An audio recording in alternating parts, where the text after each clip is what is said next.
Good afternoon, everybody. I'm Sudhanshu Jain, representing Handigo Technologies. We are one of the telecom value-added service providers, and we work with all the telecom operators in India, outside India, for various value-added services in the areas of rural, healthcare, education, and then other sorts of entertainment services and mobile-based applications and gaming. I'm going to present one of our initiatives in the name of Behtar Zindagi. So what Behtar Zindagi means is a better life, and how a mobile can help the rural people to take a step towards a better life. So that is how the tagline comes. एक call बेहतर ज़िंदगी की ओर. So that's one call towards better life. The service is delivered through Handigo's short code, which is 556780, and it is an IVR supplemented with an SMS-based service. So the first step, while the concept came to the mind, was to validate the information, identify the needs of the rural area. So that's the identification of the information. So what we did is we did a research including various agriculture consultants, scientists, NGOs, and other bodies. We framed a questionnaire, and then the questionnaire or the research was carried out in various parts of the countries. So as an outcome of the research, there were 8 areas wherein the rural audience or the rural people needs information. So agriculture is one of them, information on livestock management, then market prices, weather forecast and weather-based advisories, information on fisheries for the coastal part of the country. So these are the 5 areas which are primarily agriculture-related areas. And apart from agriculture, information on health, education, and finance is something that is also required in the rural areas. So what we thought is, when the concept was to be executed, so instead of making an application for the agri community, we wanted to make an application for the entire rural community. So what we thought is bifurcate the information verticals into agriculture and allied activities and non-agriculture activities. So out of those 8 verticals, 5 came into agriculture and primarily 3 came into the non-agriculture verticals. Considering the time limit, I'll quickly take you through what exactly every vertical has. When we talk about crops and cultivation, we primarily cover information on the various crops which are segregated state-wise, agroclimatic zone-wise, and we try and cover the entire crop life cycle. So seed selection, land preparation, variety, sowing, irrigation, harvesting, post-harvest, everything. And apart from this crop life cycle information, we do provide information on other various best practices as well, like greenhouse technology, beekeeping, lag culture, biogas. So these are the other areas wherein information is given on field crop, plantation crop, spices, vegetables, flour, everything. So that's the entire agro advisory. Coming to weather-based advisory, we deliver weather forecast supported with AgroMet, which is weather forecast based advisory for crops and for livestock. And then we've got livestock management. We cover information, or we disseminate information on livestock management, primarily the feed, vaccination, and breed information. Fishery vertical is an interesting piece of information wherein we cover the inland fisheries as well as the coastal fisheries. So information on inland fisheries is more to do with pisciculture, cultivation, pond cultivation. And when we talk about the coastal fishing information, that's a highly dynamic piece of information wherein we try and cover information on potential fishing zones, wind speed in the ocean, wave height, the tide height in the ocean, and various cyclonic and earthquake alerts. So this is a very relevant piece of information for fishermen.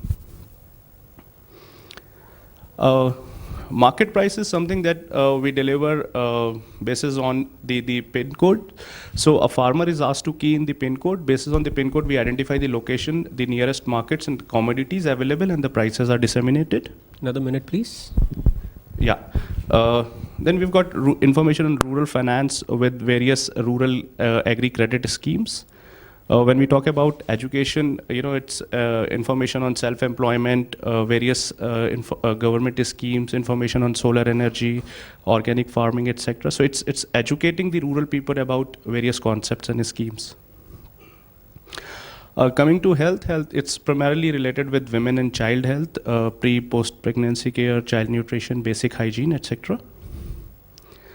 So some of the key features of the service, that's an important slide. We deliver market prices, which is a very dynamic information. The information is delivered in 18 regional languages through a single shortcode across all telecom operators. The information or the application is an IVR based application, so it's handset independent and 24/7 availability. I'll quickly skip this slide. Yeah, one of the most important part is the marketing of such a concept. So we do participate in a lot of ground level activities, various hearts and melas, lots of wall paintings, opinion leaders. So these are some of the promotional materials that we use. We interact with farmers, collect a lot of information, and then customize the application accordingly. Some of our various associations from where the content is sourced, because when it comes to agriculture, livestock, and coastal fishing, the information needs to be validated, well authenticated. So CAB International, ECO, Inquice, EggMarkNet, these are some of the associations that we have done.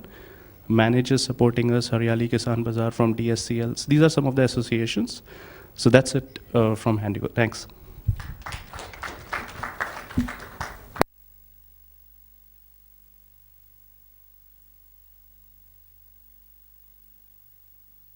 Yeah, any questions? Or maybe later on.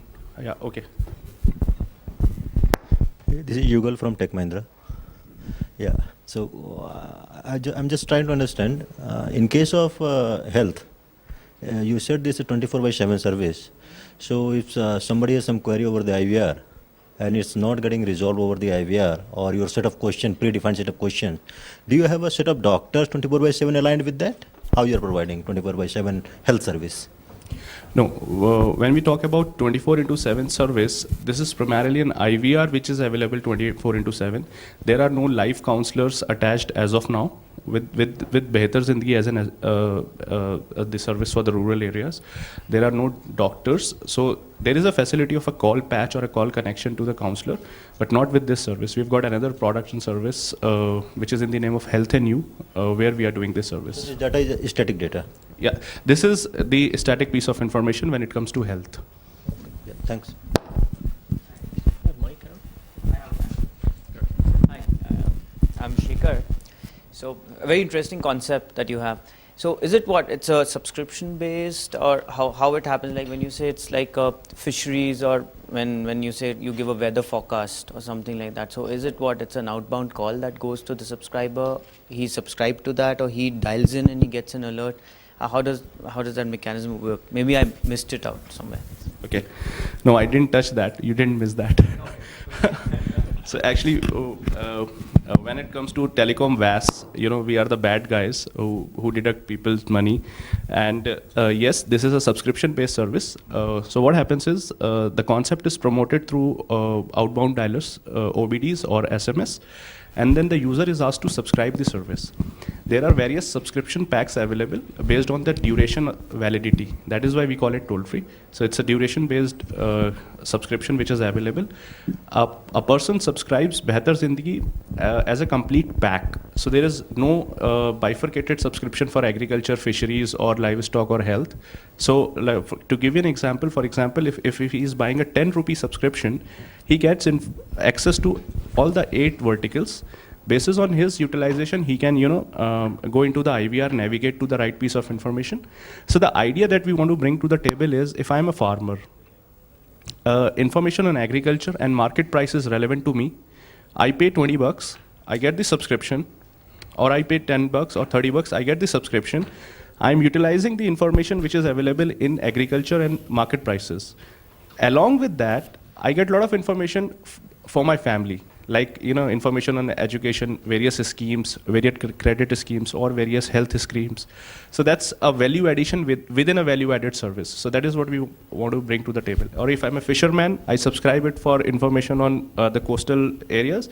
But apart from that, then rest of the piece of information is free to me. So that's how we try to do it. All right. All right. Okay. Have you done any analysis on how many users, how many subscribers are actually consuming this service? So, what I want to understand is the number of subscribers vis-a-vis the number of actual users. How many calls are generating from the subscriber per subscriber calls, kind of stuff. Okay. See, as of this is almost 2.5-year-old initiative as of now, and we are sitting on an active base of more than 1.5 million subscribers, pan India, all operators, 22 plus states and more than 18 languages. So that's the number of subscribers. Talking about calls, I might not give you the right calls, but average minute per user, so you call it MOU, minutes of usage per subscriber, is approximately 5.5 minutes. No, it's not per month. It's basis on the subscription. So if a 10-day subscription, it is within 10 days. If it is 20-day subscription, within 20 days. If it's a 30-day subscription, within 30 days. So